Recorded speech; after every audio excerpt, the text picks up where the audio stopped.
All right, me and Facebook Live are going to have a little problem here. I hope so we can splice these videos together. But if not, here I am. This is video number 3. But anyway, officially, I guess number 2. I don't know what's going on with Facebook or if it's my computer or what the hell it is, but I keep getting knocked off here. It's so annoying. All right, so let's see. We're talking about wealth. So what was it going to take for me to, to take a look at my assets and to spend some time with that? And of course, as I said, time is always the first thing, right? So I decided that I was going to need to spend 12 days, which was basically for me 1 day a month. That was just totally going to be dedicated to working on the big picture of the financial situation. And I decided also that I wanted to, I came up with a number, which was based on what is it going to cost me to pay for a person that I need or a couple people, and how much new money do I want to put into investments. And so I came up with a number that was, for me, like 150,000. I mean, it can be whatever it is for you. I mean, it's not really relevant what I came up with. I think the process is what's relevant. Okay, so it's really important that you figure out how much time you're going to devote to working on your current assets, and then how much is it going to cost you financially? What do you need for money for that? And then the third area is personal. So in my case, I really wanted to look at, I knew I wanted to deepen my spiritual training. I've been on a spiritual path, and I knew I wanted to maybe look into ministry training. And so that went on the list. And then I knew I also wanted to find some time to go to the gym, do some exercise, take walks, just, focus on being healthy.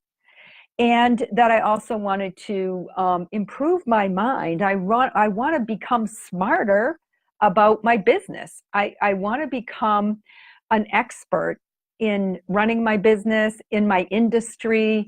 I want to be a better leader. I just want to be able to teach more of these classes, right? So I want to keep expanding my knowledge and my mind. So what that kind of broke down, and again, write these things down for yourself.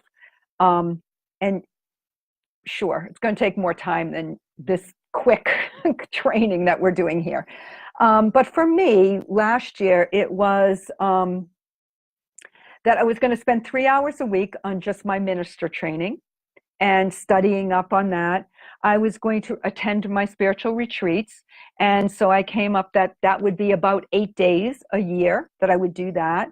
I would be investing, always investing in coaching and mentoring so that I could get better at business and smarter.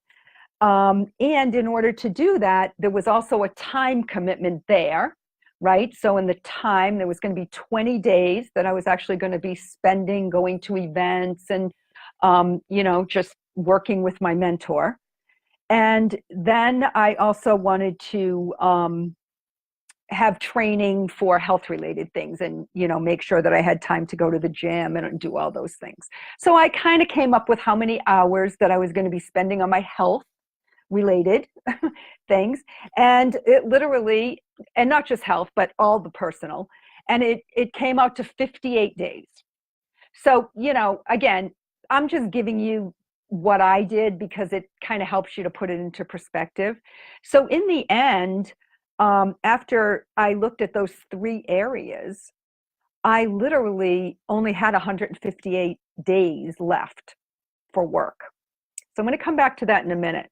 But I kind of want to go back and say, when I look back now, I realized that we did the cruise. It was amazing. I had all the vacations and did all that fun stuff. That was a huge priority for me. I literally was able to make a good headway into getting my assets working. I have a new plan that I've already got in my head for what I want to do in 2019. That's going to take some time, and it involves real estate. And as far as the personal, I became a minister. an ordained minister, which I didn't even know was going to happen. And I'm in amazing masterminds. I mean, my business like knowledge and skills have definitely improved. And so much more, so much more. That's the key. That's the key to the whole thing. So everything that was on the list, I got done. I probably could have spent a little more time doing better on my health, but I'm healthy. I feel good, and so that's all good. So now comes the last part, right? Which is now you've got to set yourself up for, okay, what's the actual business plan that's going to fuel this freedom plan that I created? Because I've just designed what my life is going to look like. Now I have to figure out how to get the money to come through the business. And I only have so many hours and days left to do it, right? And this is where looking at team becomes really important. Now, sometimes team comes in on other areas too. So if you happen to have a lot of assets, you might want a team of financial advisors. So you might have to consider that you're going to build a team there.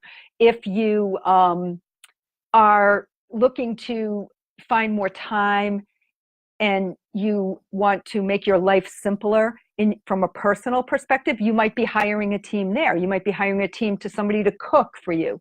You might be hiring a team of somebody who would come in and clean your house, maybe do errands. So team always has to be a part of each one of these things. So don't forget that. I'm really running through this quick today because this is a lot to be training. So okay, so we've got those three areas, and now we're looking at the business.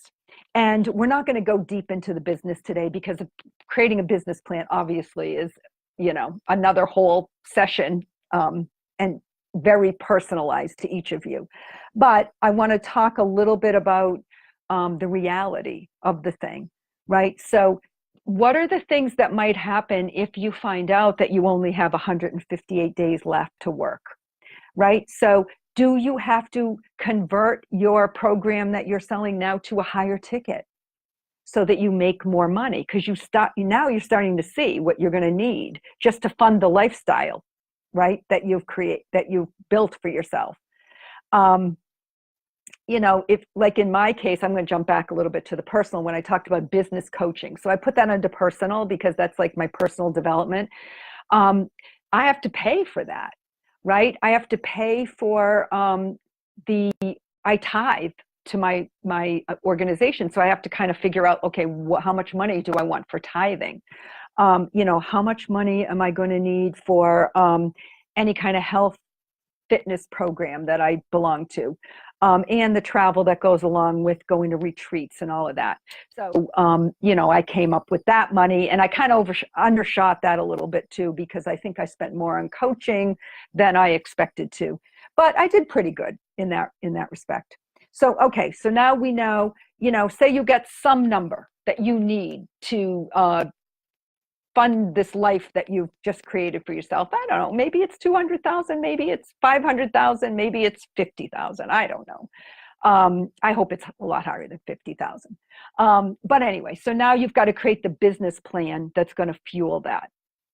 And so one way to do it is by increasing your prices, right? Do you need to create a new kind of program that costs more so that you can get more margin and more profit? Do you need to hire a sales team? Do you need to automate your lead generation?